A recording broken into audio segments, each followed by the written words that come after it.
Hello everyone, welcome to my YouTube channel social NCERT. I am Ilyas Nagauri.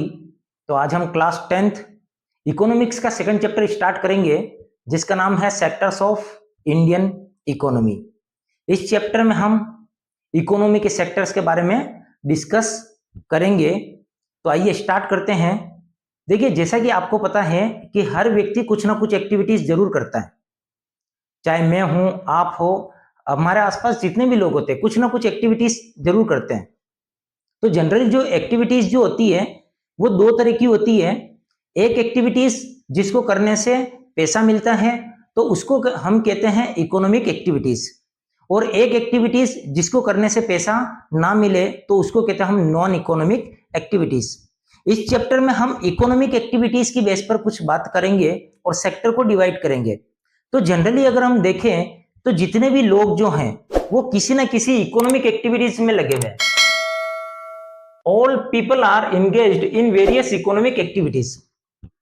हमारे आसपास देखिए, आप अपने चारों तरफ देखेंगे तो हर व्यक्ति कुछ ना कुछ काम कर रहा है। अब चाहे वो कोई गुड्स बना रहा हो, चाहे कोई सर्विस प्रोवाइड करा रहा है।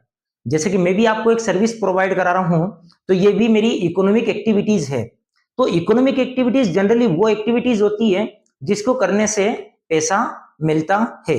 तो इकोनॉमिक एक्टिविटीज को समझने के लिए हम क्या करेंगे, ये जितनी भी एक्टिविटीज हैं इनको हम कुछ ग्रुप में डिवाइड करते हैं और इन्हीं ग्रुप्स को हम सेक्टर्स कहते हैं। तो जनरली अगर देखा जाए तो इकोनॉमी के तीन सेक्टर होते हैं।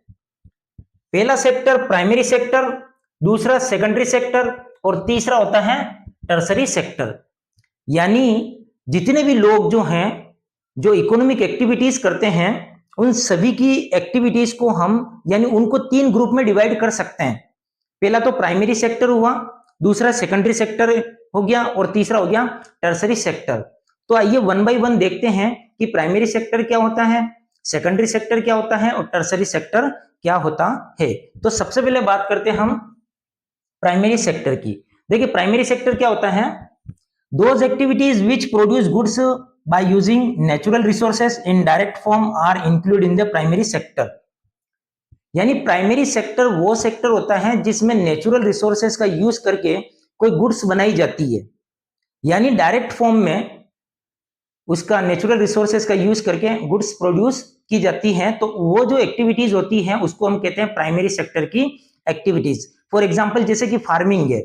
अब जैसे फार्मर अगर फार्मिंग करता है तो उसके लिए वो सॉइल का यूज करता है, वाटर का यूज करता है, और सोइल, वाटर, लैंड, ये सारी चीजें क्या है, नेचुरल रिसोर्सेस है। तो पता चला कि यार प्राइमरी एक्टिविटीज वो एक्टिविटीज होती है जिसमें नेचुरल रिसोर्सेस का यूज करके कोई चीज प्रोड्यूस की जाती है, बनाई जाती है।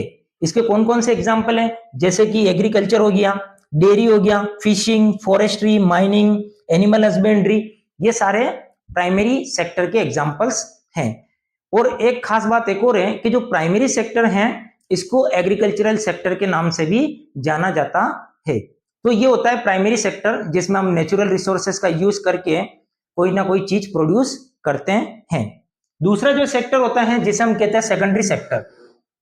सेकेंडरी सेक्टर क्या होता है, those activities in which natural product are change into other forms through the way of manufacturing.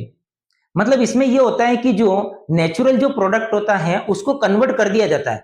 मतलब कुल मिला के सेकेंडरी सेक्टर एक तरह से मैन्युफैक्चरिंग सेक्टर होता है जहां पर चीजें बनाई जाती है, मैन्युफैक्चरिंग होती है। फॉर एग्जांपल जैसे कि cloth from cotton, sugar from sugar cane, bricks from soil.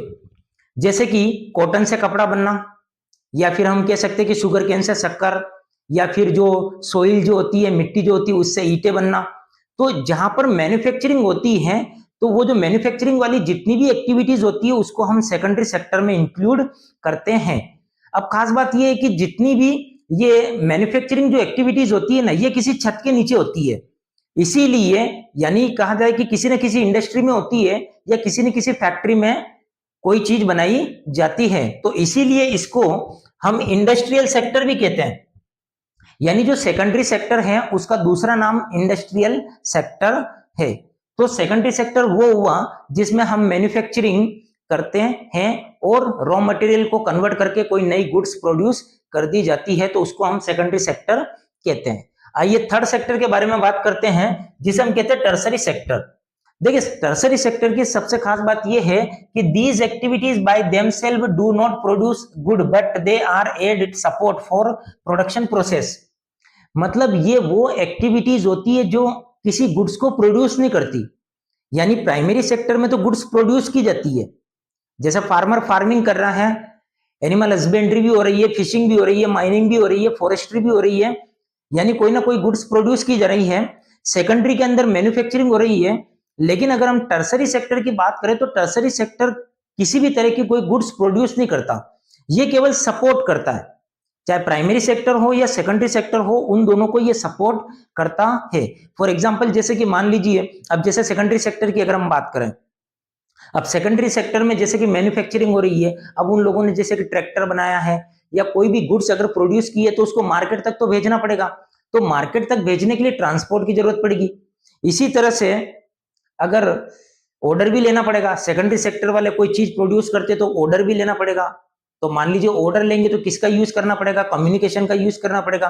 तो बहुत सारी तरह तरह की सर्विसेज की जरूरत पड़ती है। तो ये सारी सर्विसेज जो प्रोवाइड कराता है उसे हम टर्सरी सेक्टर कहते हैं। तो कुल मिला के टर्सरी सेक्टर एक ऐसा सेक्टर होता है जिसमें कोई गुड्स बनाई नहीं जाती, बल्कि केवल प्राइमरी और सेकेंडरी सेक्टर को सपोर्ट किया जाता है। ये सारी सर्विसेज जो इसके द्वारा प्रोवाइड की जाती हैं, इसीलिए टर्सरी सेक्टर को सर्विस सेक्टर भी कहते हैं।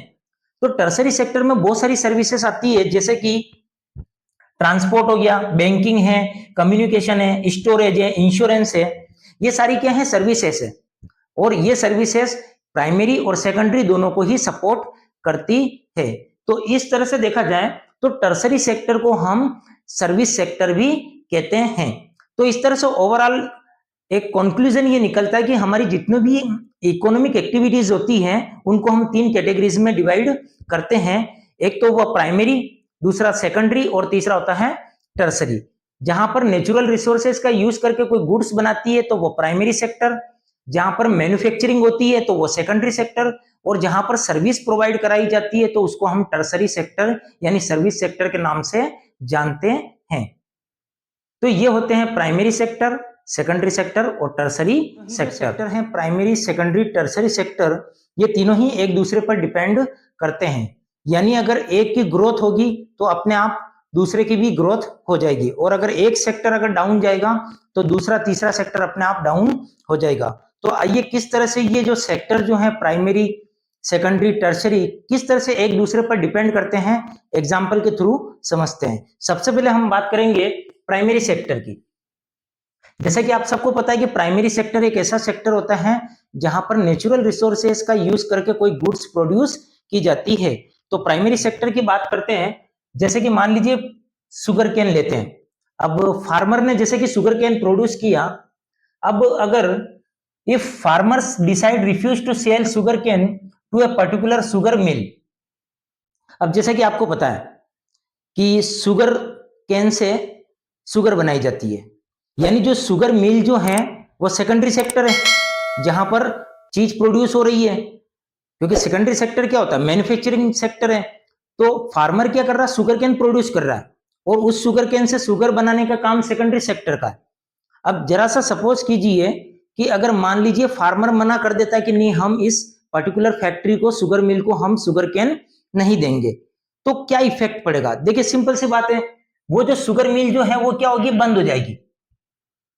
यानी ये जो सेकेंडरी सेक्टर जो था वो किस पे डिपेंड हुआ, प्राइमरी सेक्टर पे, क्योंकि प्राइमरी सेक्टर वाले उनको शुगर केन प्रोवाइड करा देते हैं।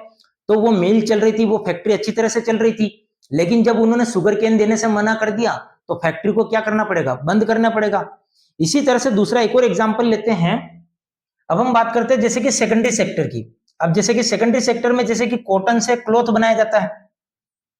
सेकेंडरी सेक्टर में क्या होता है, मैन्युफैक्चरिंग होती है। अब जैसे कॉटन जो ग्रो कर रहा है वो फार्मर कर रहा है। अब फार्मर कॉटन ग्रो कर रहा है, लेकिन सेकेंडरी सेक्टर वालों ने डिसाइड किया कि इस साल हम इंडियन फार्मर से कॉटन परचेस नहीं करेंगे और कॉटन जो होगी वो हम दूसरे देशों से मंगा लेंगे। अब जरा सा आप सोचिए कि क्या इफेक्ट इसका पड़ेगा। सबसे पहला इफेक्ट पड़ेगा लॉस। वो जो फार्मर जो कॉटन की कल्टीवेशन करते हैं तो उनको लॉस होगा, नुकसान होगा। क्यों? क्योंकि अब उनकी कॉटन की डिमांड नहीं है, फैक्ट्री वाले खरीद ही नहीं रहे हैं, तो वो जो फार्मर जिसने कॉटन की कल्टीवेशन की है, खेती बाड़ी करी है, तो उसकी कॉटन बेकार जाएगी, यानी एक तरह से उसको क्या होगा, नुकसान होगा। यानी जो कल्टीवेशन जो है, कॉटन की कल्टीवेशन है, वो लेस प्रॉफिटेबल हो जाएगी।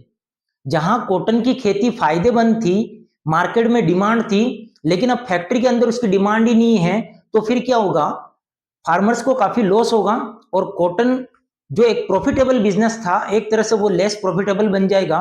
इसके अलावा एक और लॉस होगा, cotton prices will fall, cotton की कीमत गिर जाएगी।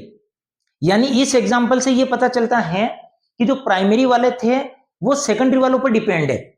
जहां फर्स्ट एग्जांपल में हमने ये देखा कि जो सेकेंडरी वाले हैं वो प्राइमरी वालों पे डिपेंड है, अगर प्राइमरी वाले सेकेंडरी वालों को माल नहीं देंगे तो सेकेंडरी वाले यानी जो मैन्युफैक्चरिंग यानी जो इंडस्ट्रियल सेक्टर है वो बंद हो जाएगा।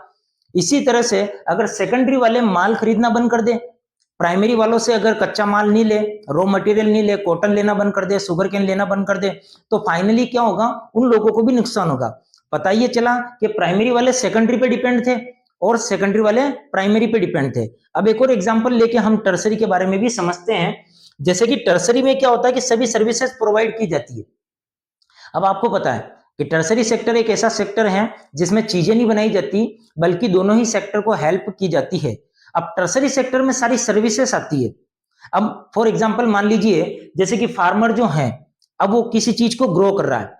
अब हमारे मार्केट के अंदर जितनी भी सब्जियां आती है, मिल्क जो आता है, तो वो हम तक जो पहुंचता है वो ट्रांसपोर्ट के थ्रू पहुंचता है। अब अगर ट्रांसपोर्ट वाले और लॉरीज वाले अगर स्ट्राइक कर दें तो फिर वो जो वेजिटेबल्स हैं, मिल्क हैं, हम तक नहीं पहुंचेंगे। तो इस तरह से क्या होगा, जो फार्मर्स जो है ना वो उसका प्रोडक्ट नहीं बेच पाएगा। तो ट्रांसपोर्ट पर कौन डिपेंड हो गए, फार्मर्स हो गए। क्योंकि अगर ट्रांसपोर्ट वाले अगर स्ट्राइक कर रहे हैं तो फार्मर्स का माल तो वहीं पड़ा रह गया, वो मार्केट तक नहीं पहुंच पाएगा, सब्जियां मार्केट तक नहीं पहुंचेगी, मिल्क मार्केट तक नहीं पहुंचेगा, क्योंकि ट्रांसपोर्ट किस में आता है, सर्विस सेक्टर में आता है। तो इसी तरह से अगर देखा जाए तो प्राइमरी सेक्टर पे इफेक्ट पड़ेगा। सेकेंडरी सेक्टर पे क्या इफेक्ट पड़ेगा, food will become scarce in urban areas. एक और ये लॉस होगा कि जो अर्बन एरियाज है, शहर जो हैं, तो वहां पर फूड की शॉर्टेज हो जाएगी। और देखिए सेकेंडरी वाले भी फूड को यूज करते हैं, वो भी खाना खाते हैं। तो इस तरह से अगर फूड की अगर स्केर्सिटी हो गई, फूड की अगर शॉर्टेज हो गई, तो सेकेंडरी वाले भी डिस्टर्ब हो जाएंगे। तो यहां इस एग्जांपल से ये पता चलता है कि अगर सेकेंडरी टर्सरी सेक्टर वाले अगर सर्विस देना बंद कर दें तो प्राइमरी और सेकेंडरी वाले अपने आप ही बंद हो जाएंगे, एक तरह से उनकी एक्टिविटीज कम हो जाएगी और उनको काफी लॉस होगा। तो इन तीनों ही एग्जाम्पल से एक चीज का पता चलता है कि अगर एक डाउन हुआ या एक अगर कमजोर हुआ तो दूसरा सेक्टर अपने आप गिर जाएगा और तीसरा सेक्टर अपने आप गिर जाएगा। यानी तीनों ही सेक्टर एक दूसरे पर डिपेंड है। यानी अगर एक सेक्टर ग्रोथ करेगा, यानी देश में प्राइमरी सेक्टर अगर ग्रोथ करेगा तो सेकेंडरी भी डेफिनेटली करेगा और टर्सरी डेफिनेटली करेगा, क्योंकि तीनों ही सेक्टर एक दूसरे पर डिपेंड करते हैं। अगर फार्मर्स अनाज नहीं उगाएगा तो सेकेंडरी वाले क्या खाएंगे, और सेकेंडरी वाले अगर चीजें नहीं बनाएंगे, गुड्स प्रोड्यूस नहीं करेंगे, तो टर्सरी वाले क्या चीजों का यूज कर पाएंगे, जैसे कि ट्रक है, ट्रैक्टर है, बहुत सारी सर्विसेज, ये कैसे हमें दे पाएंगे। तो कुल मिला के एक चीज है कि तीनों ही सेक्टर एक दूसरे पर डिपेंड करते हैं।